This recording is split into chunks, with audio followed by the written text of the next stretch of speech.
الحمدللہ رب العالمین والصلاة والسلام علی حبیبہ محمد وآلہ وصحبہ اجمعین اما بعد فاعوذ باللہ من الشیطان الرجیم بسم اللہ الرحمن الرحیم کنتم خیر امت اخرجت للناس تأمرون بالمعروف وتنہون عن المنکر وتؤمنون باللہ ولو آمن اہل الکتاب لکان خیر لہم منهم المؤمنون وأكثرهم الفاسقون اللهم سبحانك لا علم لنا إلا ما علمتنا إنك أنت العليم الحكيم مولاي صل وسلم دائما أبدا على حبيبك من زانت بالأسر. انتہائی قابل احترام سامعین کرام، السلام علیکم ورحمۃ اللہ وبرکاتہ. ارشاد باری تعالیٰ ہے، تم بہترین جماعت ہو جو لوگوں کے واسطے ظاہر کی گئی ہے. تم نیکی کا حکم کرتے ہو اور برائی سے منع کرتے ہو اور اللہ پر ایمان لاتے ہو، اور اگر اہل کتاب ایمان لے آتے تو ان کے لیے بہتر ہوتا. بعض ان میں ایمان والے ہیں اور ان میں بدکار ہیں. حضرت سامعین کرام، قرآن کریم اللہ جل شانہ کا کلام ہے، اور کلام متکلم کا اثر رکھتا ہے. نبی کریم صلی اللہ علیہ وسلم کی ذات اقدس کے معجزات میں بہت بڑا معجزہ کہ آج تک اس کے پہلو جو ہیں وہ شمار نہ ہو سکے.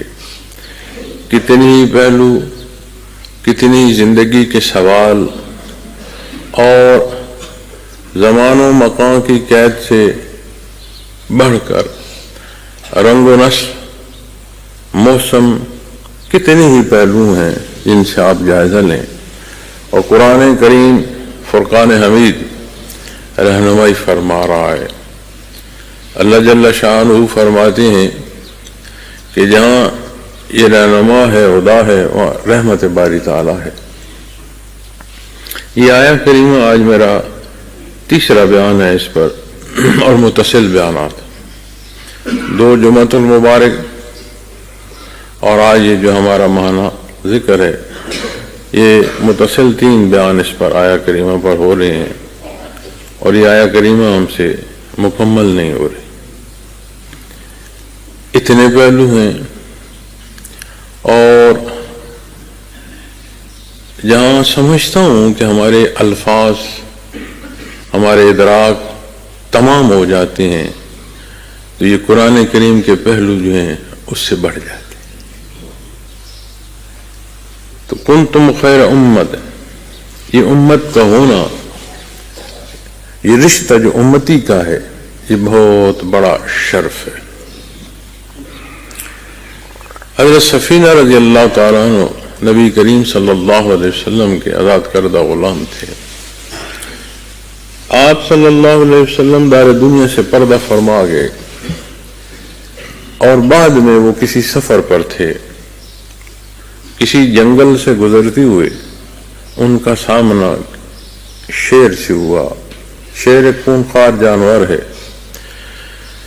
تو ان کی روایت سے جو تحریر ملتی ہے کہ وہ فرماتے ہیں کہ قریب تھا کہ وہ مجھ پر حملہ آور ہو، تو میں نے بآواز بلند اسے کہا کہ میں اپنا نام لیا کہ میں سفینہ ہوں اور نبی کریم صلی اللہ علیہ وسلم کا آزاد کردہ غلام.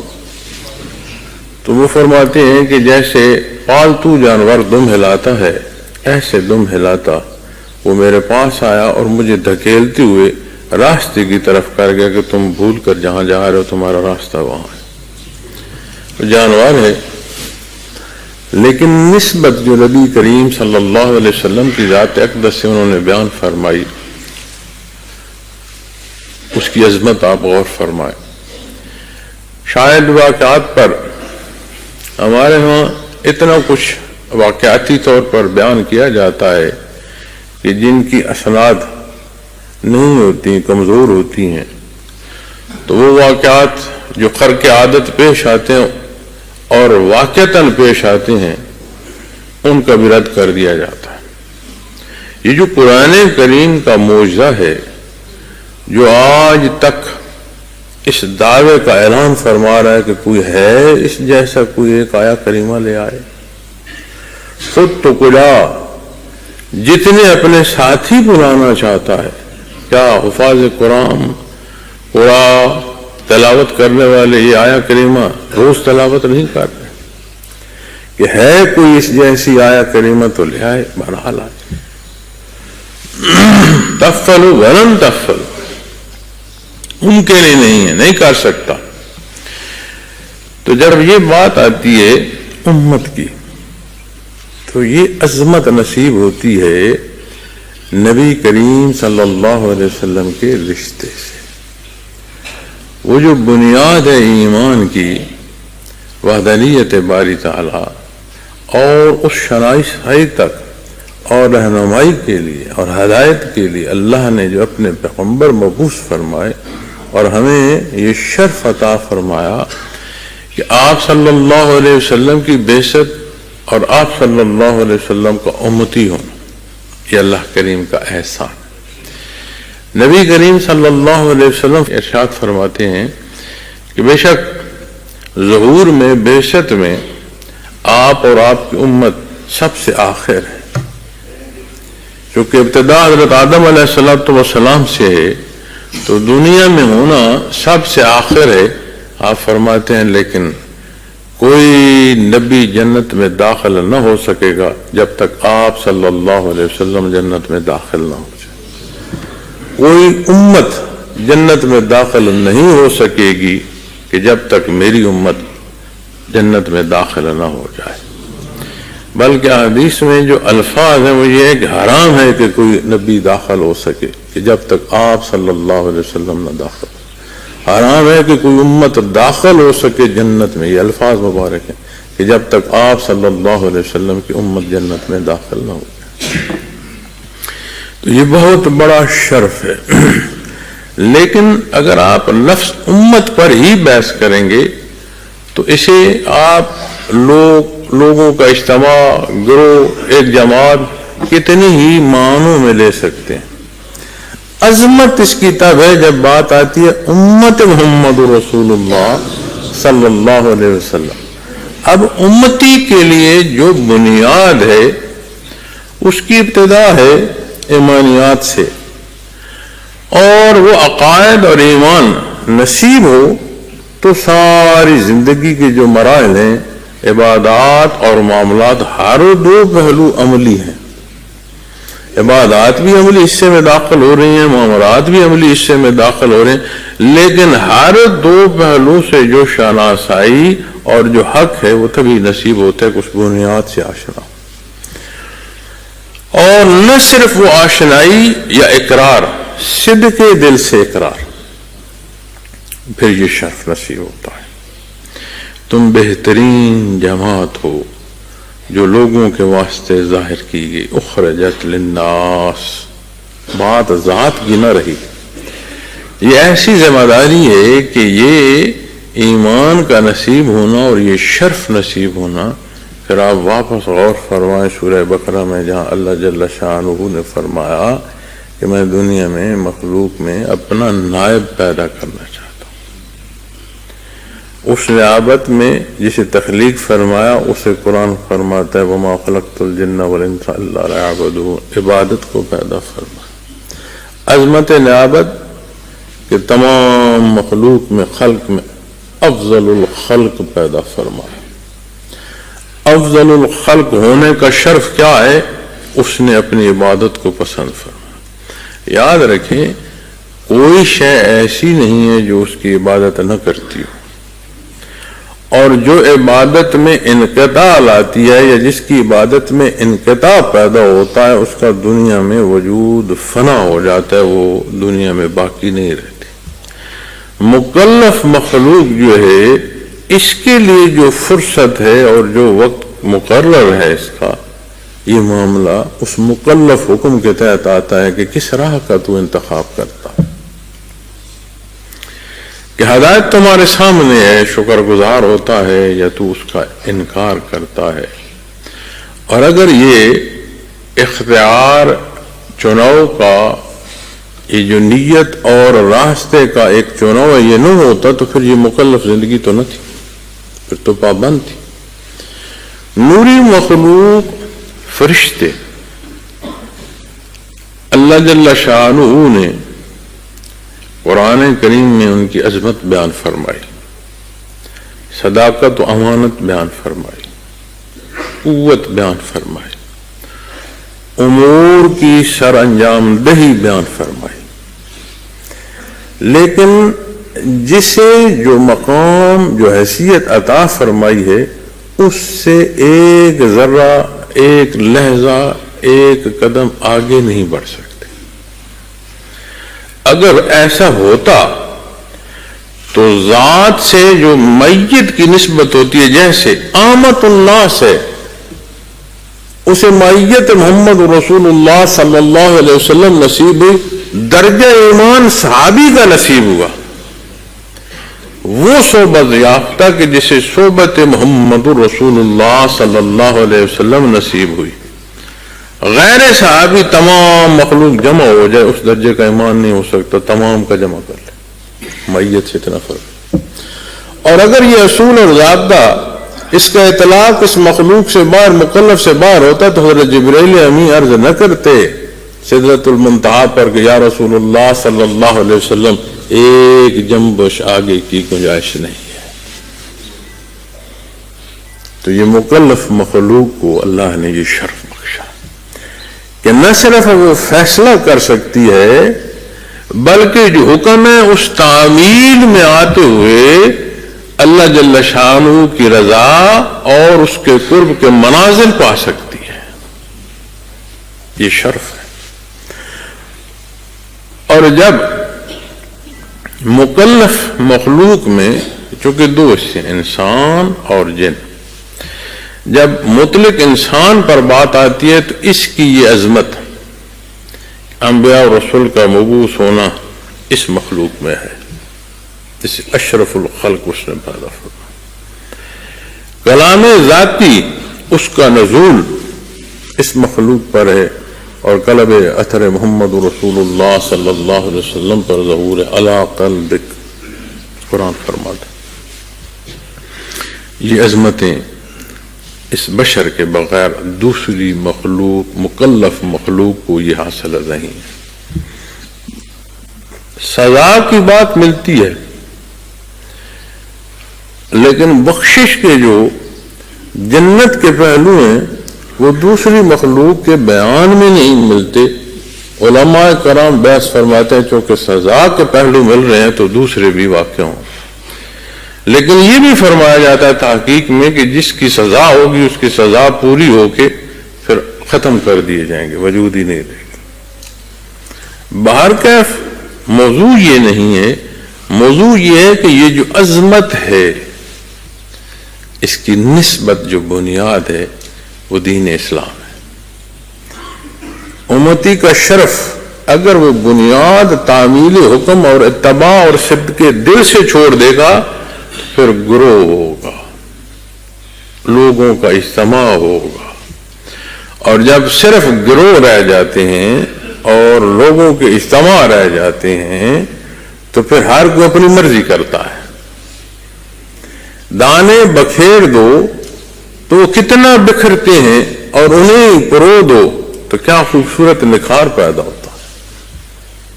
یہ تسبیح پڑھتے ہو، وہی دانے ترتیب میں ہیں، پروئے ہوئے ہیں، بات اور ہے، اور وہ تن دھاگے کی توڑ دو ٹوٹ جائے تو وہ کیسے بکھرتے ہیں؟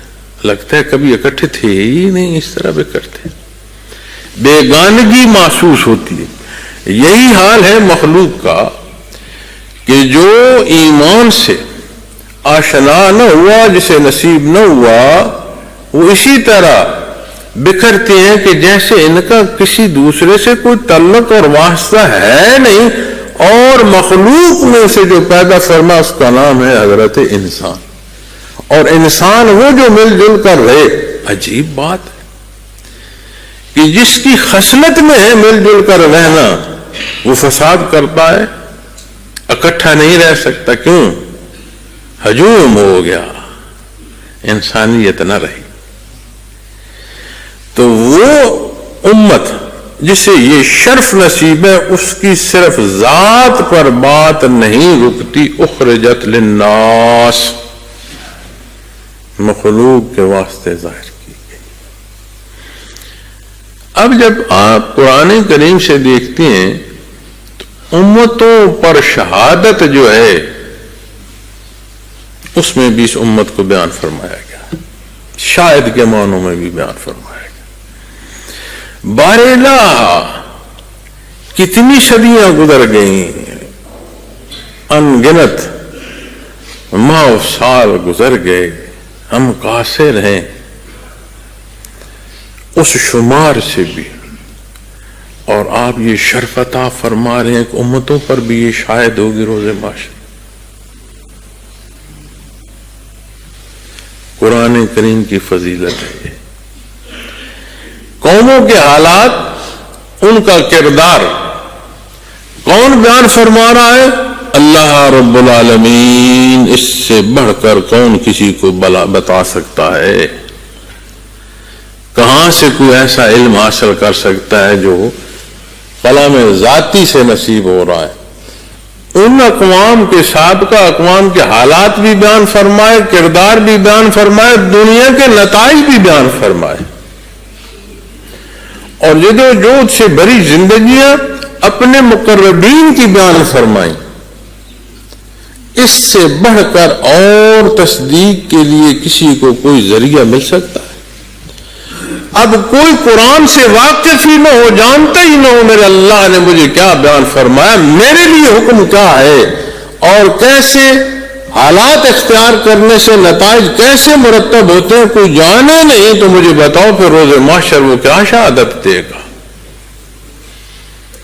تو قرآن کریم سے دوری خدا شہادت اقوام عالم پر دے، وہ تو ذات کی شہادت جو ہے وہاں کے لالے پڑ جائیں گے۔ تو اس امت کا یہ شرف ہے، لیکن یہ شرف اتباع محمد رسول اللہ صلی اللہ علیہ وسلم سے ہے، ذات میں نہیں۔ اب جب بات آتی ہے آپ صلی اللہ علیہ وسلم کی ذات اقدس کی، تو میں تو ویسے کم علم ہوں، لیکن یہ میرا ماننا ہے واضح کا کوئی لفظ عوام میں، عام میں، مخلوق میں ایسا نہیں ہے جو عظمت محمد رسول اللہ اور شان رسالت بیان کر سکے۔ وہ مقام و حدود، یہ شرف بھی کلام ذاتی میں ہے، قرآن کریم میں ہے کہ آپ صلی اللہ علیہ وسلم کی عظمت بیان فرماتا ہے۔ یہ جو ہدیہ عقیدت ٹوٹے پھوٹے لفظوں سے اور بے کیف الفاظوں سے اور جو دنیا کی ضروریات کے سودوں میں ڈوبی گفتگو ہدیہ عقیدت میں ہم پیش کر رہے ہوتے ہیں، یہ کیا شان بیان کر سکتی ہے آپ صلی اللہ علیہ وسلم؟ اس کی بساط میں نہیں ہے، اس کا اتنا وجود ہی نہیں ہے کہ یہ شان رسالت بیان کر سکے۔ اور جہاں جہاں قرآن کریم بیان فرماتا ہے، علماء بیٹھے ہیں، علماء سے رجوع کر لیجئے گا، انہیں کہیے گا کہ شان رسالت میں جہاں جہاں جو جو آیا کریمہ بیان فرمائی گئی ہے طے کر دیں کہ اس کے کتنے رخ ہیں۔ نہیں کر پائیں گے۔ اگر طے کر سکتے تو یہ جو لاکھوں تفاسیر ہیں یہ لاکھوں نہ ہوتی، پھر کیوں لاکھوں تفاسیر ہیں؟ کہ اللہ کا احسان جس پر اس نے احسان فرمایا، جب وہ قرآن کریم کے بحر میں اترتا ہے ایک ہیرے جواہرات لے کر مخلوق کی رہنمائی کا سبب بنتا ہے۔ تو تفاسیر جو ہیں قرآن کریم کی ہیں نا، تو قرآن کریم میں عظمت رسالت جو بیان کی گئی ہے، کیا وہ نقل کی جا رہی ہے ہر تفسیر میں؟ یہ کتنی ہی پہلو ہمارے سامنے اجاگر ہو رہے ہیں، بیان ہو رہے ہیں، اور ہمیں یہ شرف نصیب ہو رہا ہے کہ اتنے پہلوؤں سے ہم آشنا ہو۔ لیکن اللہ ہمارے حال پر رحم فرمائے، ہم تو آباتا سے ناواقف ہیں۔ کجا کہ ہم قرآن کریم کو جانتے ہیں۔ یہ جو مبارک الفاظ بیان فرمائے گئے ہیں جو اللہ جل شانہ کے ہیں، جو لبھائے محمد رسول اللہ صلی اللہ علیہ وسلم سے نصیب ہوئے، ایسی تو نہیں ہے کہ قبر میں اور قیامت کے دن قرآن کی حفاظت نصیب ہوگی۔ جنہیں قرآن کی تلاوت نصیب ہوگی انہیں ہی پھر حفاظت بھی نصیب ہوگی۔ ہم نے جو شمار کرنا ہے، میں نے اتنے ختم کر لیے، آج میں نے اتنی تلاوت کر لی، آج میں سب سے بڑھ گیا۔ تو اگر تلاوت قرآن کریم کا شرف ہو، آپ صلی اللہ علیہ وسلم کو فرمایا گیا میرے حبیب ٹھہر ٹھہر کر پڑھے، ہم نے کبھی تلاوت میں غور کیا؟ تلاوت میں غور نہیں ہوتا، تکمیل میں غور ہوتا ہے، ختم کتنے ہو گئے، پھر سنانے بھی تو ہوتے ہیں نا، اتنے ختم میں نے کیا۔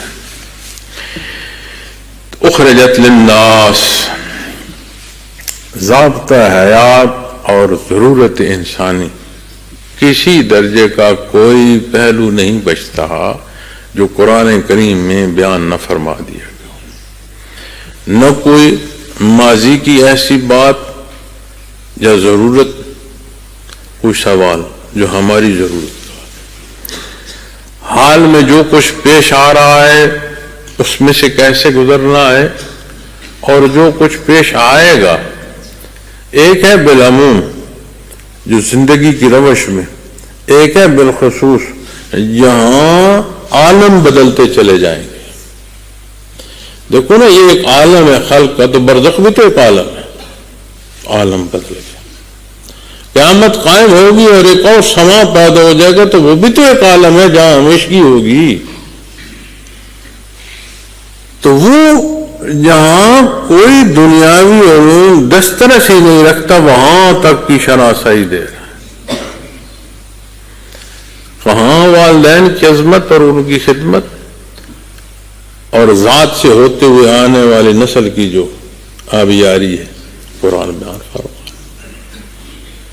جہاں تمہارے حقوق قرآن کریم انہیں اعلان فرما رہا ہے، وہاں وہ فرائض کا بھی حکم دے رہا ہے جو تمہارے ذمے ہیں، جو دوسرے کا حقوق، ذات کی نہیں، کل انسانیت کی بات کرتا ہے۔ حقوق و فرائض کی ایسی تقسیم فرماتا ہے کہ کوئی گلہ نہیں کر سکتا۔ کسی بھی مسئلے میں کسی پر بھی کوئی جرم یا کوئی اس کا عمل ایسا سرزد ہو جہاں اسے مجرم قرار دیا جائے، الزام دیا جائے، جرم ثابت کیا جائے، سزا دی جائے، یہ سارے پہلو ہوں، اس کے اپنے ایک موقف رہتا ہے، بھلے آپ اسے سزا دے دیں۔ قرآن کریم کے اصول اور ضابطے ایسے ہیں کہ جسے سزا ہو اس کے پاس بھی سوائے شرمندگی کے کوئی شے بچتی نہیں کہ ہاں میں نے غلط کیا تھا۔ اصول پر ہو نا، تو جب اصول پر انکار کرنے پر ہو تو وہ تو ایک ایسا کفر ہے، ایسی خناس ہے کہ ذات باری تعالیٰ کے مقابل خدائی کے دعوے کیے گئے۔ ختم نبوت کا انکار کیا گیا، ایسے منحوس اور بدبخت ہوئے ہیں۔ وہ تو امتحان کا حصہ ہے کہ کس راہ کا انتخاب کرتے ہو، لیکن نتائج بتاتے ہیں کہ جس راہ کو جس نے اختیار کیا ویسے نتائج اسے ملے، اور جسے اتباع محمد رسول اللہ صلی اللہ علیہ وسلم نصیب ہوا، جسے یہ امتی کا شرف نصیب ہوا، قرآن فرماتا سیماہم فی وجوہہم من اثر السجود۔ تو کیا یہ برزخ کی بات فرما رہا ہے؟ وہ نکھار جو اخروی کامیابی کی طرف لے کر جا رہا ہے، وہ اثر چہروں پر آیا ہو جاتا ہے۔ یہ پتھروں کے رگڑنے کا نشان نہیں ہے، یہ سجدوں کی شرف قبولیت کے اثرات ہوتے ہیں۔ اخرجت للناس، اب جب یہ سمجھ نہ ہو کہ یہ رشتہ کیا ہے، اس کی عظمت کیا، اس کا شکرانہ کوئی کیا کرے۔ اور معزز سامعین کرام، یہ جو شکر ہے یہ ہم نہیں سمجھتے، ہم ضروریات پوری کرتے ہیں اور چل دیتے ہیں، ہم سمجھتے ہیں کہ یہ ہمارا حق تھا۔ قیامت کے حالات میں یہ بیان فرمایا جاتا ہے اور ان سے شکر سے متعلق پوچھا جائے گا۔ اتنا بڑا سوال بن جائے گا ناشکری، اور ان سے شکر کے متعلق پوچھا جائے گا، بہت بڑے جو سوال ہیں روز معاشر کے، ان میں یہ ناشکری جو ہے یہ بھی سامنے آ جائے گی۔ اور یہ شکر نصیب ہو جائے تو مجھے بتائیں شے بچتی ہی کوئی نہیں۔ اظہار تشکر عطا کے جواب میں ہوتا ہے نا، تو بتائیں خود ہیں تو یہ بھی تو اللہ کی عطا ہے، دسترس ہے، ذہنی ہے، نگاہ بیاں کی ہے، سمع و بصر ہے، ہاتھ پاؤں ہیں، جس چیز کو دیکھو کیا ہے اللہ کی عطا ہے۔ تو سوچو نا ایک ایک پہلو میں شکر کرتے ہو، اور جو شکرانہ وہ کیفیت ہے جو حدود و قیود کا پابند کرتا ہے، جہاں یہ کیفیت نصیب ہو رہی ہو کہ بندہ مشکور ہو، بندہ لحاظ سے بات کرتا ہے اگلے سے۔ آپ دنیا کی زندگی کو دیکھو نا، اخرجت للناس۔ اب جب ہم اپنا جائزہ لیتے ہیں، اپنے حالات دیکھتے ہیں، تو یہ جو بے روی ہے ہمارے معاشرے میں، یہ جو نفس نفسی ہے، یہ جو رشتہ امتی کا ہے جو ایک وجود کی صورت دیتا ہے، اس میں اگر تخریب یا تفریق ہے تو کیا مطلب ہے اس کا؟ دعویٰ کچھ ہے اور عمل کچھ ہے، ورنہ ایسا نہ ہو۔ کیونکہ دعویٰ اور عمل ایک ہو تو ٹوٹتی سانسوں میں بھی یہ درجے کا اثار نصیب ہوتا ہے کہ گھونٹ پانی کا میرے بھائی کو دے دو، ہمیں اظہار ہے۔ آج ہم جب دیکھتے ہیں تو بالعموم معاشرت و کجا جہاں ہماری ذمہ داری ہے، جو ہمارے فریضے میں اس سے آتے ہیں، جو رشتے آتے ہیں، کیا یہاں ہم اس حال میں بیٹھے ہیں، خانہ خدا میں بیٹھے ہیں، اللہ کے نام پر بیٹھے ہیں، اجتماع جو ہے یہ دین کی تربیت کے لیے اور حصول کے لیے ورع و تقوی کی نیت سے آئے؟ مجھے بتا سکتا ہے اس حال میں کھڑا ہو کر کوئی کہ وہ مطمئن ہے کہ ہمارے معاشرے میں جو والدین کا مقام اسلام نے مقرر فرمایا انہیں حاصل ہے؟ اپنے اندر جھانکنے سے لے کر اپنے عزیز و اقارب سے معاشرے تک دیکھو، کیا کوئی یہ کہہ سکتا ہے کہ یہ جو اسلامی یا اسلام کے نام پر ملک یا معاشرہ ہے، اس میں والدین کو حقوق میسر ہیں جو اللہ نے ان کے لیے مقرر فرمایا اور اولاد فریضہ ادا کر رہی ہے؟ وہ جو قرآن فرماتا ہے کہ اف نہ کرو، سر جھکائے رہو، اس کی شہادت ہم دے پائیں گے؟ وہ اولاد جس کے لیے ہر غلطی کا جواز ہم گھڑتے ہیں، اس کی تربیت میں وہ علوم جو دار دنیا کے ہیں، ان کے ساتھ کیا ہم یہ شہادت دے سکتے ہیں کہ دینی علوم کو وہی حیثیت حاصل ہے جو دنیاوی علوم کے لیے؟ حالانکہ دنیاوی علوم اس دار دنیا سے متعلقہ ہے، فانی جہان ہے، اور فانی جہان کے علوم کیا فانی نہ رہیں گے؟ یہاں جو ہے ہر شے ختم ہو جائے۔ وہ جو کلیے ہیں وہ کیا آخرت میں ان سے کوئی عقدہ کھلے گا؟ اور میرا قطعاً یہ مقصد کہنے کا نہیں ہے کہ دنیاوی علوم حاصل نہ کیے جائیں، یہ تو میرے نبی کریم صلی اللہ علیہ وسلم کا فرمان ہے کہ اس حصول کے لیے جتنا دور تک سفر بھی کرنا پڑے ضرور کرو، لیکن کیا اس حصول کے لیے جو بنیاد اور جو اصل ہے جہاں امتی کا شرف ہے وہ چھوڑ دیا جائے؟ اسی طرح مسلمان ملک اور مسلمان معاشرہ ہے، اس کے بازاروں میں چلے جاؤ، اس کے لین دین میں چلے جاؤ، کیا ہم نے وہاں بازار میں جا کر کسی کا محاسبہ کرنا یا دیکھنا ہے؟ ہم تو اپنی جوتیاں اٹھائے پھرتے ہیں مسجدوں میں سجدے کے لیے جاتے ہوئے کہ واپس پلٹیں گے تو شاید ہوگی کہ نہ ہوگی، گرتے گرتے گرتے کہاں پہنچے؟ تو وہ جو عظمت ہے اتباع، اور یاد رکھیں یہ جو فرمایا جا رہا ہے اخرجت للناس، جہاں یہ عظمت ہے نا کہ یہ شاید ہوگی امتوں پر، جہاں یہ فرمان ہے کہ پہلے سے بخشش کی جو حصہ نصیب ہوتی ہوئی جنت میں داخل ہوئی، کیا یہ نہ پوچھا جائے گا کہ تو نے کیا کیا اور تو نے اپنا کیا کیا تو تو نے جو ذمہ داری مخلوق کی تمہارے ذمہ تھی اس میں تم نے کیا کیا؟ اخرجت للناس، جو لوگوں کے واسطے ظاہر کی گئی، وہاں کیا کوئی جواب دے؟ تامرون بالمعروف وتنہون عن المنکر، تم نیکی کا حکم کرتے ہو اور برائی سے منع کرتے ہو۔ اب اس پر تفاصیل میں کبھی غور فرمائیے گا، کتنے پہلو بیان فرمائے گے، کس درجے کی ذمہ داری عائد ہوتی ہے، اور وہ قوت جو برائی کو روک دے اس سے حدیث شریف میں اس سے اور دل تک کی برائی کو برا سمجھنے تک کا بیان ہے کہ اگر کسی میں قوت ہے تو غلط ہو رہا ہے، برائی ہو رہی ہے، اسے روک کے قوت بازو سے روکے، نہیں قوت بازو تو زبان سے روکے، برا کہے روکے اسے، نہیں ہے بھی قوت تو کم از کم دل سے تو برا جانے۔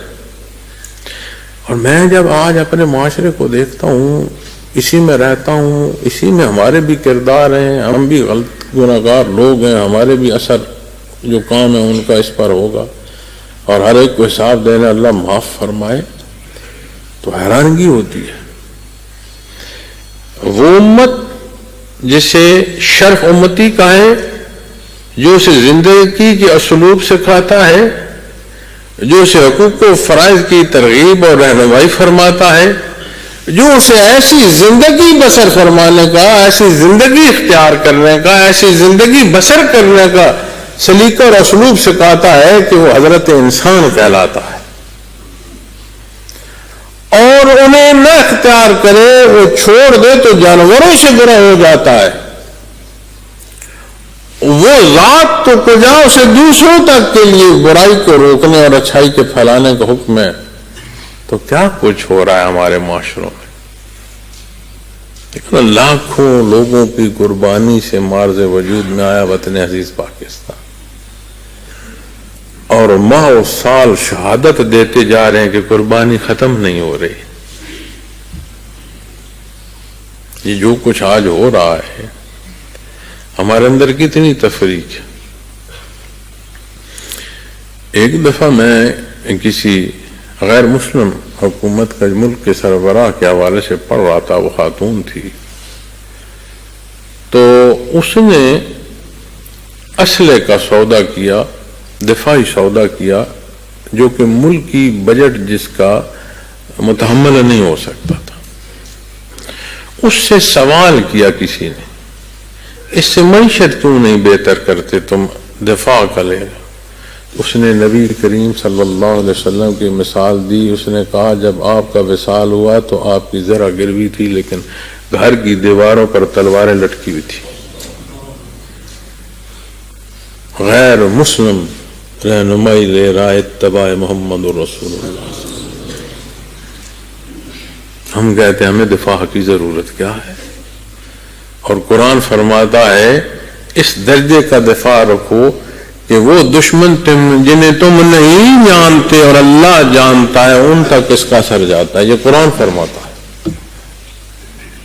ہم کہتے ہیں ہمیں دفاع کی ضرورت کیسے، معیشت پر لگو، اور جو کچھ معیشت کا اشر ہم نے کر رکھا ہے، آپ غور فرمائیں۔ پھر یہ جو بدامنی ہے، آپ دیکھیں جو کچھ بلوچستان میں ہوا، جنہیں راہ سے ہٹا کر استعمال کیا گیا ان کا حشر دیکھیں، جہاں یہ وقوع پذیر واقعات ہوئے آمد الناس کے حالات دیکھیں، پھر قوم کے بیٹوں نے جو جا کر دفاع کیا، ان گھروں میں جو واپس وردی جو ہے طے کر کے لائی گئی، ان کے حالات دیکھیں۔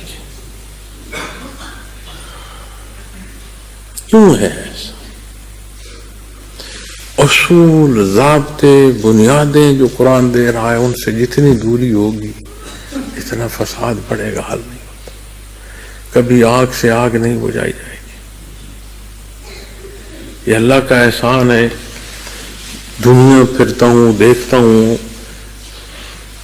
وہ مقصد اپنا اور کوشش ہوتی ہے کہ پورا وقت اور ہمتن گوش ہو کر اپنے جو ذمہ داری اسے ادا کی جائے. لیکن جہاں سے انسان گزرتا ہے دیکھتا سنتا تو ہے نا جی. بہت اعلیٰ درجے کا دفاعی نظم ہے ہمارے جوان جو ہیں وہ جہاں جوانی کی بات آتی ہے نا وہاں جو نظم ہے اس میں بھی بڑے مضبوط ہے.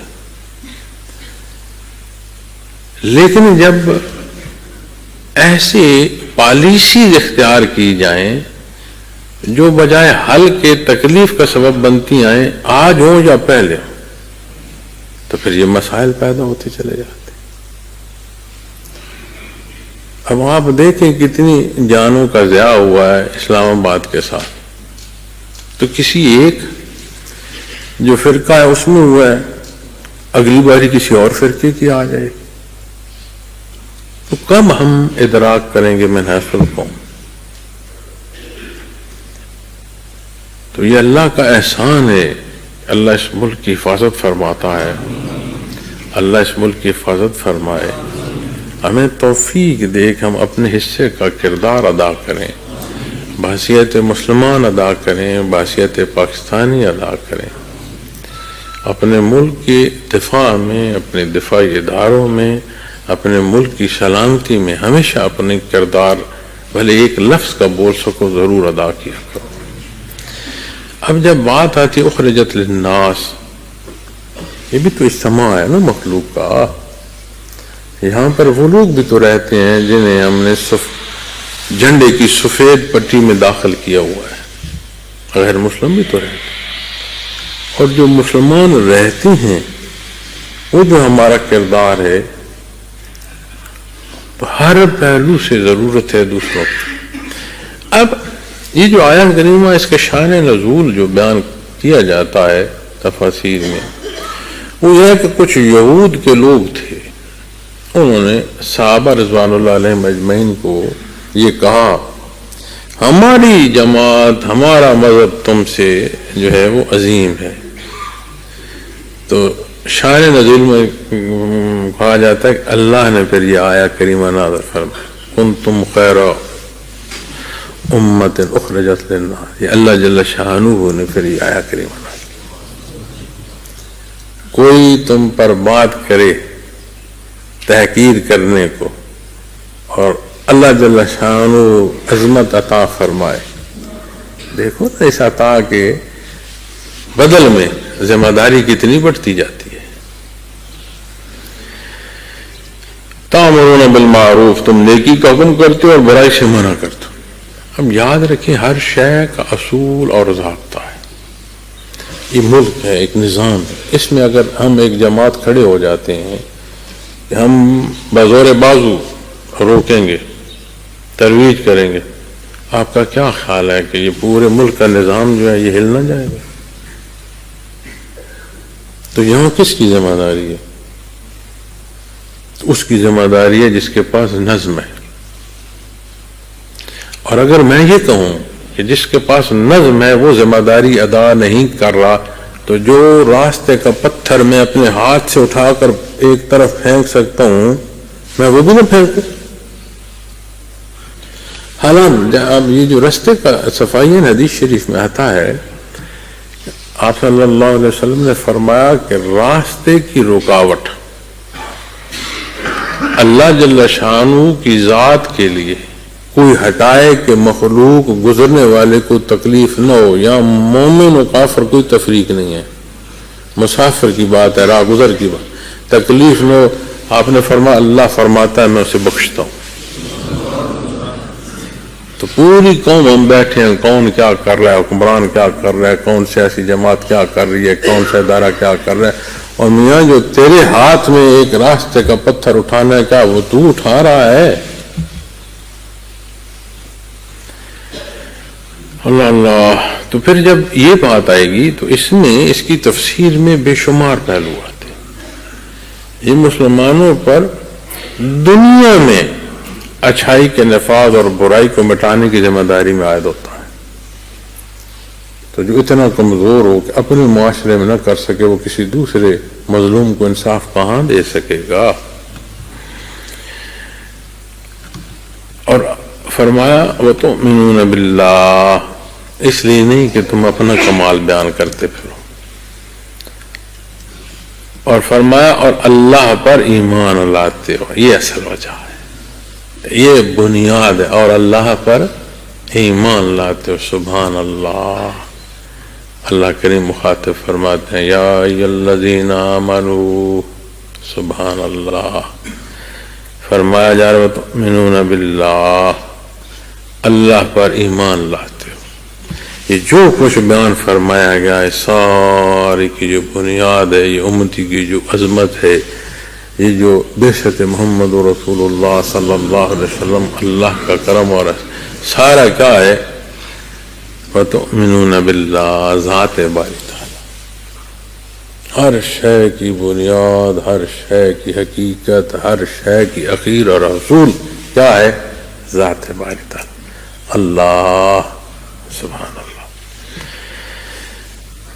اب اس ساری یہ جو ہے نا حصہ، نیکی کا حکم کرنا، برائی سے روکنا، اس میں دو پہلو ہیں۔ ایک پہلو ہے جو ذاتی عمل کی حیثیت میں ہے، ایک پہلو ہے جو ترویجی پہلو میں آتا ہے، دعوت و تبلیغ میں آ گیا، اپنے ہاتھ سے روکا، درس و تدریس میں آ گیا، اس میں وہ اجتماعی پہلو جہاں داخل ہوتے چلے جاتے ہیں۔ اور ذاتی عمل کا بھی ایک عجیب کیفیت اور حال ہے، اس لیے کہ کسی کی جو غلطی ذاتی ہے، اس سے قرآن جب بیان فرماتا ہے نا لوگوں کی غلطیوں پر، تو وہ فرماتا ہے فساد فی الارض۔ یہ جو وجود ہے نا جی، یہ وجود مثال ہے نا جی، دنیا بھی وجود ہے، مخلوق بھی ایک ساری ایک وجودی طور پر رہ رہی ہے۔ آپ اس سارے کے بچنے کی ایک اکائی کو اٹھا لو، اس وجود کو اٹھا لو، اس پر مثال طے کرو، اس کی ایک رگ یہاں سے بند ہوتی ہے، زندگی کا انقطاع ہو جاتا ہے۔ وہ بھائی رگ تو یہاں بند تھی، پورا وجود بے جان ہو گیا۔ اسی طرح جو عمل بد ہے وہ معاشرے کی رگیں جہاں بند کرتا ہے، قرآن فرماتا ہے فساد فی الارض۔ تو جو وہاں رہتی ہیں انہیں تعلیم دے رہا ہے، ان کی رہنمائی فرما رہا ہے، وہ جو حقوق و فرائض کی تقسیم دے رہا ہے، جو وہ فرما رہا ہے کہ صرف اقرار باللسان نہیں ہے بھائی، تصدیق بالقلب ہے، نہاں خان دل سے مانو، صدق دل سے عمل کرو۔ اور صرف بات یہیں کی نہیں ہے معزز خواتین و حضرات، بات وہاں جائے گی جہاں بڑے کٹھن مراحل سے مخلوق پہنچے گی۔ قرآن فرماتا ہے کتنے مشکل مراحل سے ہو کر وہاں پہنچے، تو ایک ایک مرحلہ، ایک ایک زندگی کی جو کروٹ ہے وہ بدلتی بدلتی بدلتی ہو جا میدان حشر میں کھڑی کرے گی۔ عجیب سما ہے۔ اور نبی کریم صلی اللہ علیہ وسلم فرماتے ہیں بخشے گئے لوگوں کی کل صفیں جو ہیں 120 ہوں گی، جن میں سے 80 صفیں امت محمد رسول اللہ۔ آپ نے فرمایا کہ میں دیکھتا ہوں کچھ انبیاء آئیں گے، ان کے ساتھ 2 4 10، کچھ ایسے اللہ کے انبیاء آئیں گے کہ جن کے ساتھ کوئی نہ ہوگا، کچھ ایسے آئیں گے جن کے ساتھ کوئی تعداد ہو۔ فرمایا میں نے دیکھا کہ ایک امت آ رہی ہے، بے شمار لوگ ہیں، بہت سارے لوگ، تو سوچا کس کی امت ہے؟ کہیں میری امت اتنی تعداد میں ہے، باقی کتنی کم ہے، میری اتنی تعداد میں ہے۔ تو اطلاع دی گئی کہ یہ آپ کے بھائی حضرت موسیٰ علیہ السلام کی امت ہے۔ تو تجسس فرمایا تو میری امت، تو فرمایا دائیں طرف دیکھیں تو فرمایا وہ پہاڑوں تک جو ہیں وہ اس کے نیچے آئے ہوئے ہیں، اور جیسے آسمان کی بلندیوں تک نظر آ رہی ہے۔ آپ دور زمین پر دیکھیں نا جی تو لگتا ہے آسمان اور زمین اکٹھی ہو گئی ہے۔ تو فرمایا ایسے میدان اس طرح دیکھیں تو مخلوق کی، تو آپ نے فرمایا کہ 120 صفیں ان کی جنہیں بخشش کا حکم ہوگا، 80 میری امت ہوگی، آپ کا فرمان۔ اور یہ جو اخروی جو بخشش کے حصے ہیں یہ سوائے اللہ کی رحمت کے اور کوئی چارہ نہیں. کہ جو ہم عبادت کے شمار میں لگے رہتے ہیں نا کہ زور بازو سے بخشش لینے ہمیں نہیں. حدیث شریف میں جو حصہ ملتا ہے اس کے مفہوم عالی میں شرح میں دیکھیں تو یہ ملتا ہے عمل صالح اختیار کیا جائے، عمل صالح ہو اور وہ تواتر جو ہو ساتھ چلے ایسا ہو. اور فرمایا جاتا ہے ام المومنین رضی اللہ تعالیٰ عنہ فرماتے اور خوش رہیں. صالح عمل اس کا تواتر ہے اور خوش کس لیے؟ جب اس کی شرح میں دیکھو کہ سمجھ آتی ہے کہ اللہ سے جو پھر توقع ہے وہ خوشی کی ہے. آپ صلی اللہ علیہ وسلم نے فرمایا کہ میرے اللہ نے مجھے یہ شرف بخشا، یہ حصہ عطا فرمایا کہ میری امت کے 70,000 جو لوگ ہوں گے وہ بلا حساب جنت بھیج دیے جائیں گے، ان کا حساب نہیں فرماؤں گا. یہ اللہ نے فرمایا. حضرت عمر فاروق رضی اللہ تعالیٰ عنہ کی نسبت بھی ایک روایت ہے اور بھی مختلف روایات ہیں اس حدیث شریف میں. تو حضرت عمر فاروق نے عرض کی یا رسول اللہ صلی اللہ علیہ وسلم اور مانگتے. فرمایا مانگا میں نے اپنے اللہ سے. تو اللہ کریم نے فرمایا ہر 1000 کے ساتھ 70,000 بخش دوں. عرض کیا اور مانگتے. فرمایا میرے اللہ نے فرمایا ہر ایک کے ساتھ 70,000 بخشوں. فرمایا اور مانگتے. فرمایا اللہ نے فرمایا 3 لپ اور بھی بھیج دوں گا. اب دست شفقت اور رحمت کے اللہ کے جو لپ ہوں گے اسے کون شمار کر سکتا. اور آپ صلی اللہ علیہ وسلم کا فرمان ہے کہ بخشش اللہ کی رحمت سے ہر ایک کی. صحابہ نے عرض کی یا رسول اللہ صلی اللہ علیہ وسلم آپ کی بھی؟ آپ نے فرمایا بے شک. لیکن جو ذمہ داری اور حکم ہے ہمارا، ہمیں جو حکم دیا گیا ہے ہم اس کے کتنے پابند ہیں. اور پھر یہ جو ہے نا عمل، یہ جو عمل ہے یہ فرمایا گیا ہے کہ تأمرون بالمعروف وتنہون عن المنکر، اس کے بے شمار پہلو. اچھائی اور برائی روکنا یعنی ایک عمل ہو رہا ہے. اب اسی عمل کو جب آپ دیکھتی ہیں ایک آپ کے گرد وہ عمل ہو رہا ہے جو غیر مری ہے. ایک عمل کرتے ہیں نا اس کا نتیجہ آتا ہے. ایک وہ عمل ہو رہا ہے جو غیر مری ہے، جس کی مثال آپ کو قرآن کریم میں حضرت موسیٰ علیہ السلام اور حضرت خضر کے واقعے میں بیان ملتی ہے. تو وہ جو 3 واقعات بیان کیے گئے وہ 3 واقعات زندگی کے کتنے پہلو کھول دیتے ہیں. کیوں؟ اس میں تحفظ کا پہلو بھی ہے، اس میں معیشت کا پہلو بھی ہے، اور اس میں انقطاع حیات کا بھی پہلو ہے. تو تکوینی امور جو ہیں وہ بھی اس نظام میں چلتے ہیں. یہ جو ہم کہتے ہیں نا کہ میں نے حرکت کی، میں نے قدم اٹھایا، یہ تو ہم کہہ رہے ہیں. لیکن جب قرآن کریم سے فرشتوں کی ذمہ داری کے تحت ان کے جو امور ہیں انہیں دیکھا جائے تو جو مفسرین کرام بیان فرماتے ہیں وہ فرماتے ہیں ایک ایک جنبش، ایک ایک ریشے پر فرشتہ مقرر ہوتا ہے جو حرکت دیتا آتا ہے اور بندہ کہتا ہے میں نے یہ ہاتھ اٹھایا.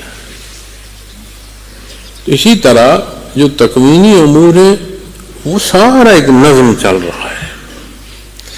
اس سارے میں اگر آپ غور فرمائیں تو ایک نوجوان کھڑا ہو کر سوچتا ہے میں زندگی ایسے گزاروں گا، میں یہ کروں گا، میں وہ کروں گا.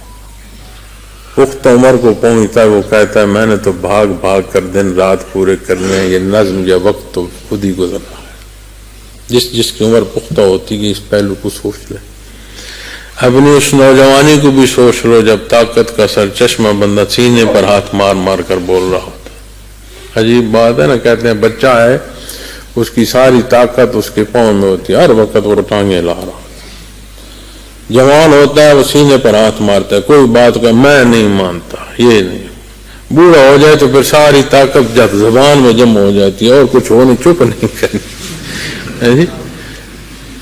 تو آپ اگر غور فرمائیں نا کہ اپنی اپنی وہ عمر جہاں میں یہ کرتا ہوں، اسے دیکھ کے بندہ کہتا ہے نظام حیات میں نے چلانا ہے، اور وہ کہیں کہ میں ضعیفی میں ہوں، لیکن میری عمر تک پہنچتی بات سمجھ آ جاتی ہے، میاں دن اور رات نے خود گزرنا ہے، میں نے بھاگ کر ساتھ اپنی ذمہ داری کے لیے چلنا، یہ میرے اختیار میں نہیں ہے کہ دن اور رات میں نے۔ تو جب آپ ان پہلوؤں میں آتے ہیں تو اللہ جل شانہ تؤمنون باللہ، اور ایمان لاتے ہو، بڑے پہلوؤں سے نوازا۔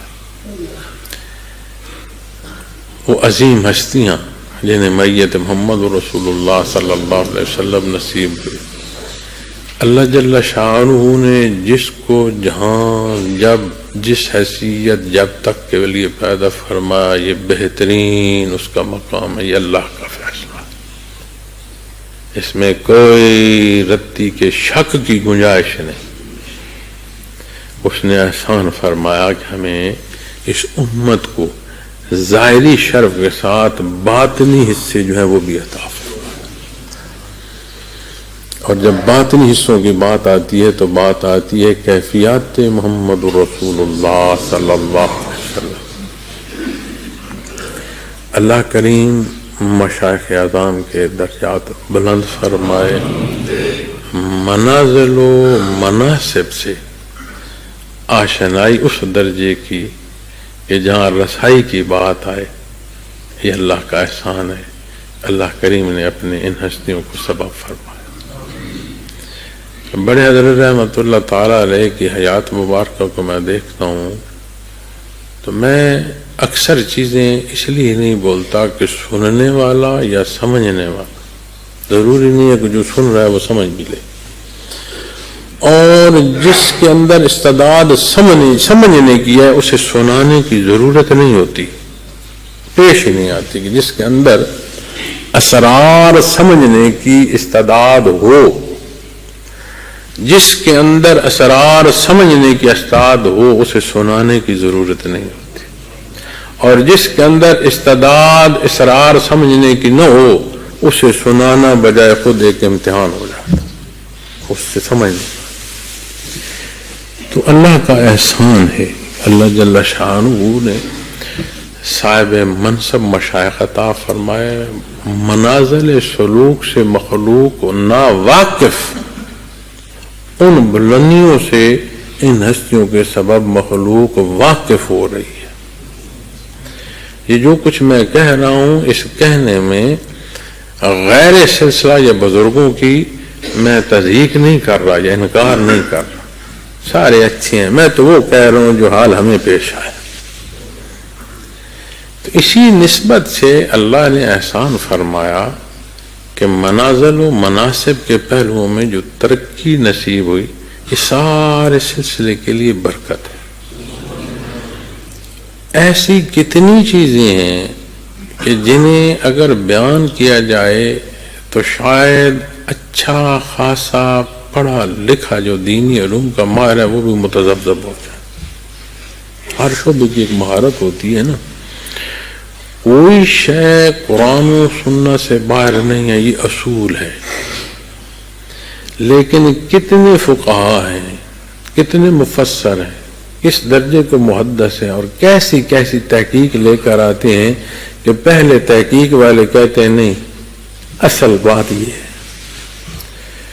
تو اگر اصل تک کی رسائی ہو، حدود کے اندر رسائی نہ ہو تو اس کا انکار نہیں کیا جا سکتا۔ تو کبھی کوئی چیز ایسی نہیں بیان کی جو خرق عادت ہو۔ تو گزشتہ ایام میں ساتھیوں کی جو بات اسباق کے پہلو یا مناسب کے پہلو سے، یہ اللہ کا احسان ہے، لیکن اس سے کوئی مراد یہ نہیں ہے میں نے تو منع کیا، لیکن پھر روکا اس لیے نہیں کہ اس درجے کا ان حصوں کا انکار ہو گیا کہ شاید اقرار بھی کرنا چاہیے۔ اتنا جھگڑا اور مسائل پیدا کر دیے گئے ہیں کہ باطنی کیفی حصہ تو کجا، ظاہری حصوں میں اتنا تضاد اور تلخی پیدا کر دی گئی ہے کہ جو فروع ہے اسے غلط اور صحیح تک پہنچا دیا گیا۔ تو یہاں. لیکن اس سارے میں جو بات دو، ایک ہمیشہ یاد رکھیے گا ہم تمام امتحان گاہ میں ہیں تا دم واپسی. ایسے سمجھو جیسے ہم پل صراط پر چل رہے ہیں، اور پل صراط کی جو نسبت ہے وہ یہ ہے، فرمایا ہر ایک نے لازم گزرنا ہے یہاں سے. تو دنیا کی جو پل صراط ہے وہ یہ ہے کہ ہم یہ جو اچھائی اور برائی کا ایک حصہ کہ ہم کہاں قدم اٹھا رہے ہیں، اچھائی پر اللہ نصیب فرمائے.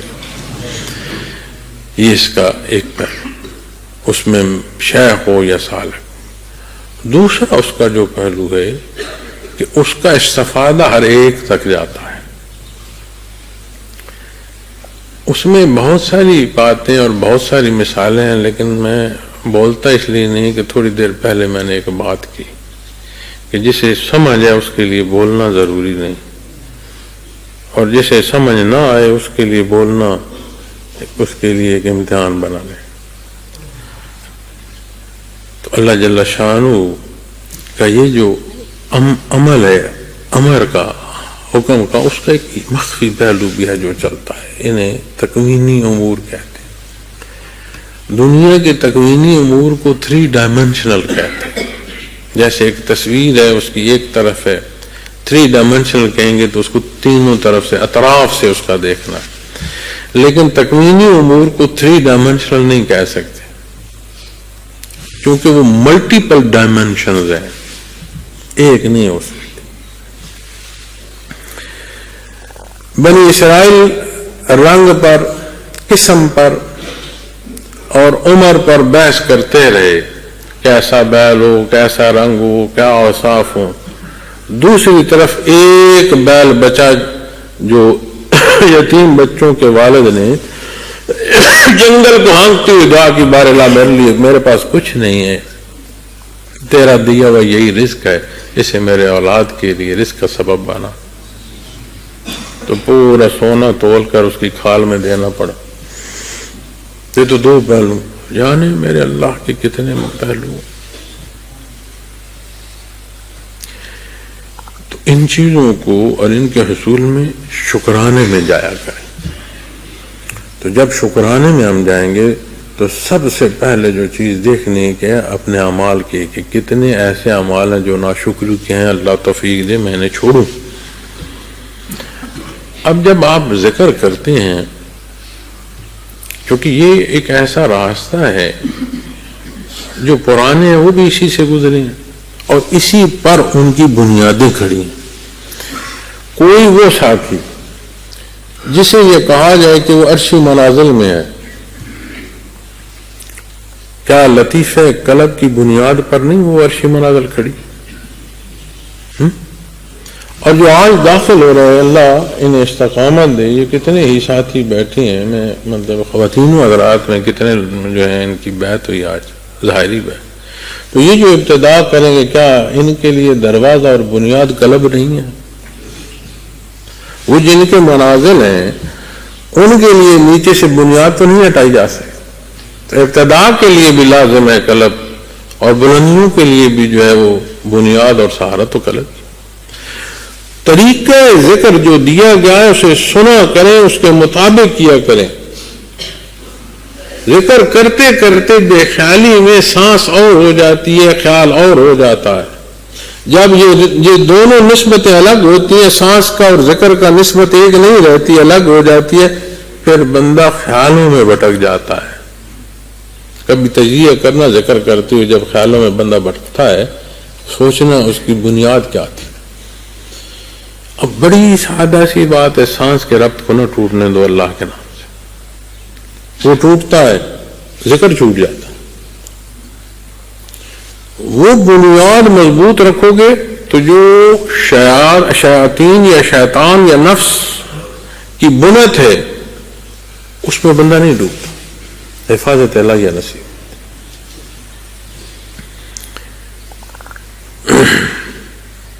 آج میرا خیال ہے میں آیا کریمہ مکمل کر لوں ورنہ تیسرے بیان میں بھی رہ جائے گی.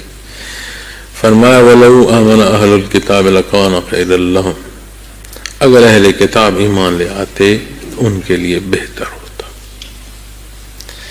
اہل کتاب آسمانی کتاب کلام ذاتی نصیب ہوا، اور کتنا اللہ نے احسان فرمایا، عبادت کو پیدا فرمایا، اور جب حکم ہوا نا حضرت آدم علیہ السلام کو کہ جائیں دنیا میں آپ چلے جائیں، جو حکم آئے گا اس کی تعمیل کامیابی ہوگی۔ سورہ بقرہ کے ابتدائی حصوں میں وہ حکم جو ذات باری نے عطا فرمایا، کتنی عظمت ہے۔ اب جب وہ کہہ رہے ہیں کہ یہود ہماری جماعت افضل ہے، اللہ جب ارشاد فرما رہا اگر اہل کتاب ایمان لے آتے، اگر اہل کتاب ایمان لے آتے، تب کی جو بات تھی تب کا ایمان تھا، آج منسوخ ہے، آج ایمان وہ ہے جو محمد رسول اللہ صلی اللہ علیہ وسلم فرما رہے ہیں۔ یہ دیکھو قرآن کی آیت کریمہ بیان فرما رہی ہے، لَكَانَ خَيْرًا لَّهُمْ، تو ان کے لیے خیر ہوتی، بہتر ہوتا۔ اب جب خیر کی بات آتی ہے نا تو خیر جو خیر ہے نا، کلی خیر، وہ اس کا اطلاق کسی ایک جگہ پر نہیں ہوتا، اس کا اطلاق اس تمام راہ، اس تمام مسافت پر ہوتا ہے جو خاتمہ بالخیر تک لے جائے۔ تو جب خیر اللہ کی طرف سے نصیب ہو تو وہ خیر پھر یہ وقتی اور لمحاتی بات نہیں ہے، وہ پھر ابدالآباد زندگی کی کامیابیوں سے ہم کنار کرتی چلی جاتی ہے۔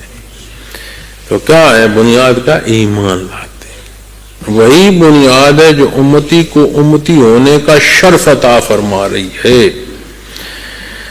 منهم المؤمنون واکثرهم الفاسقون، بعض ان میں ایمان والے اور ان میں بدکار کافر ہیں۔ ایسے لوگ جو اس شرک پر آئے لیکن متلاشی اور متجسس ہوئے، اس لیے کہ وہ بات کی پختگی بجائے بات کی حقیقت کے متلاشی تھے، اپنے دعوے پر اڑے رہنے سے حقیقت کے متلاشی تھے۔ پھر کیسا وہ بدبخت اور کیسا وہ اندھا کہ نبی کریم صلی اللہ علیہ وسلم جلوہ افروز بنفس نفیس، اور وہ اندھا نہ پہچان پائے، اس پر کوئی الفاظ اندھے کی بھی جچتے نہیں، کچھ اور ہو، اس سے بڑھ کر کچھ ہو۔ فرمایا میرے حبیب یہ آپ کو نہیں دیکھ سکتے، نہیں سن سکتے، صم بکم عمی فہم لا یعقلون، یہ نہیں دیکھ سکتے، یہ نہیں پہچان۔ کیسی بدبختی، جلوہ افروز روبرو، اور آج صدیوں کی دوری میں، اور اس راہ کی جو جوتوں کی خاک ہے، اس خاک کی نسبت سے مخلوق کو منازل و مناصب نصیب ہو، کیسی اس کی عطا۔ اللہ کریم نے اس زندگی کی فرصت دی ہے، ایمان سے نوازا ہے، اپنی برگزیدہ ہستیوں سے جوڑا، ایک نسبت سے جوڑا، اور وہ نسبت تعلق کو، جڑنے کو کتنی پہلو میں کہتے ہیں، لیکن جب نسبت باطنی اور کیفی حصوں کی تصوف کی بات آئے گی، یہ جا جوڑتی ہے قلب اثر محمد رسول اللہ۔ اس نسبت کا نصیب ہو جانا یہی بلند اسباق ہے۔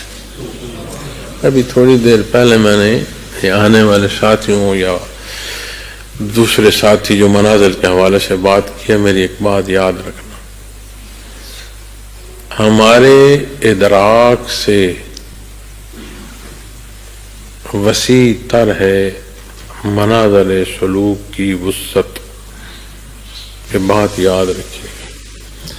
ہمارا ادراک نہیں وہاں پہنچ رہا جہاں وسعت ہے اسباق کی، چونکہ منازل سلوک جو ہیں یہ قرب الہی کے ہیں، قرب الہی رحمت باری تعالی ہے، اور جس طرح اس کی ذات لامحدود ہے اسی طرح صفات باری تعالیٰ بھی لامحدود ہیں.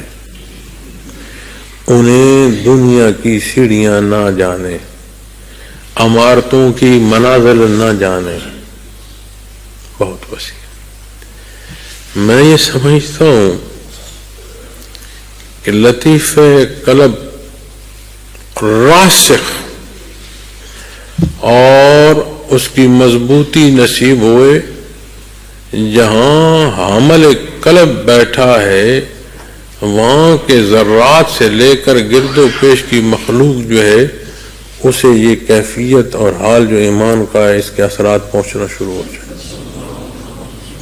وہ کیسا صوفی ہے کہ بازار جائے تو نماز قضا. وہ کیسا صوفی ہے کہ جسے پکڑ پکڑ کر ذکر کرائے جائیں اور طریقے ذکر کا اس کا فرق جو ہے اسے ہی نکالتے رہیں. وہ کیسا صوفی ہے کہ اس کے ساتھ یہی جھگڑا رہے کہ منازل و مراتب میں نہ پھنسو، ذمہ داریوں میں اور ذمہ داریوں کے تقرر میں نہ پھنسو. تو جب اس اپنی بنیاد کو خلوص سے چمٹ جاؤ گے ہر شے ثانوی ہو جائے گی. میں نے حضرت جی رحمۃ اللہ تعالی علیہ کی جوتیوں میں بیٹھنا، بڑے حضرت جی کی جوتیوں میں بیٹھنا مجھے شرف نصیب رہا ہے. حضرت جی رحمۃ اللہ تعالی علیہ کے ساتھ زندگی بسر ہوئی ہے. یقین مانو نسب کی نسبت سے مجھے رسائی تھی، نسب کی نسبت سے تب تک مجھے عطا نہیں ہوا جب تک میں اس راہ کا مسافر نہیں ہوا. یاد ہے یہ نہیں کہ اولاد تھا. میرا نام بڑے حضرت جی نے رکھا ہے.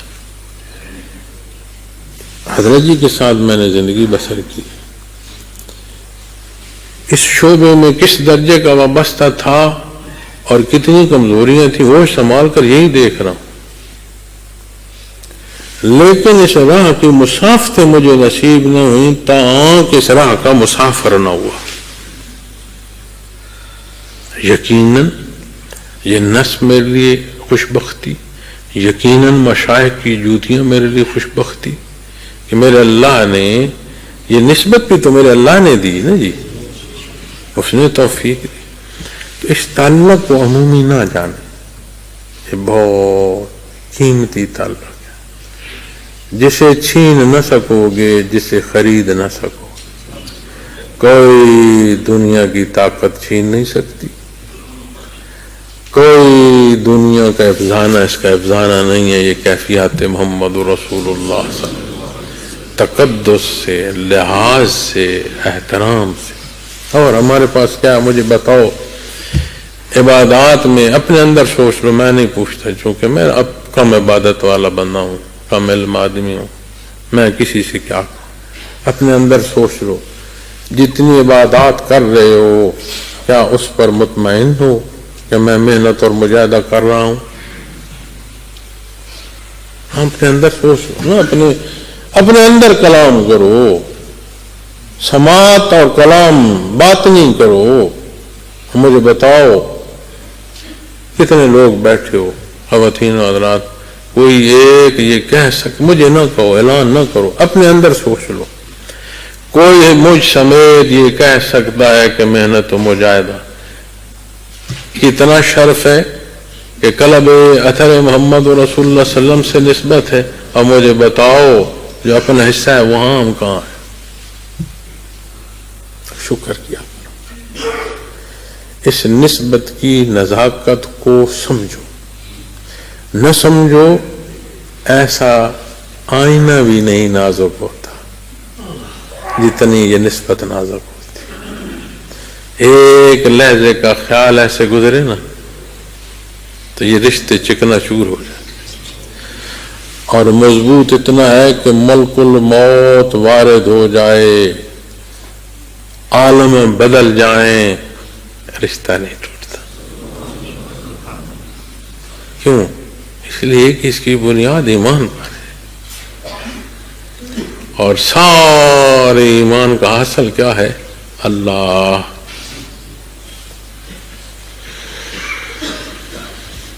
اللہ اللہ و اکثرهم الفاسقون، اور ان میں بدکار بھی ہیں۔ اللہ جل شانہ وہ احسان اس نے ایمان عطا فرمائے، اللہ غلطیاں گناہ کمزوریاں معاف فرمائے، اس ایمان پر قائم رہنا، اس نسبت سے جڑے رہنا، اپنی رضا اور قرب کے لیے آسانیاں عطا فرمائے، شیطان کی شیطنت نفس کے وساوس سے محفوظ فرمائے، گرد و پیش کے حالات ایسے نہ طاقتور ہوں ہم جیسے کمزور ان کیفیات میں بحال ہوں، اللہ ایسی کیفیات عطا فرمائے، ایسے راسخ اسباق عطا فرمائے کہ مخلوق کی بہتری کا سبب ہو سکے۔ اللہ جل شانہ اس امت پر رحم فرمائے، اللہ ہمارے ملک پر رحم فرمائے، اللہ ہمیں اتفاق عطا فرمائے، اللہ ہمیں ان فسادات سے نجات عطا فرمائے، اللہ جل شانہ نشاط ثانیہ اسلام کی دیکھنا نصیب فرمائے، اس میں اپنا جان مال عزت آبرو ہر شے صرف کرنے کی توفیق عطا فرمائے۔ دنیا بڑی مشکل ہے اور دو پہلو، ایک جو حالات پیش آتے ہیں اور جو ایک اندر طوفان بپا رہتا ہے، اللہ دونوں صورتوں میں محفوظ فرمائے، اللہ جل شانہ مشائخ اعظام کے درجات بلند فرمائے، ہمہ وقت بلند فرمائے، استقامت نصیب ہو جی۔ آخر دعوانا الحمدللہ۔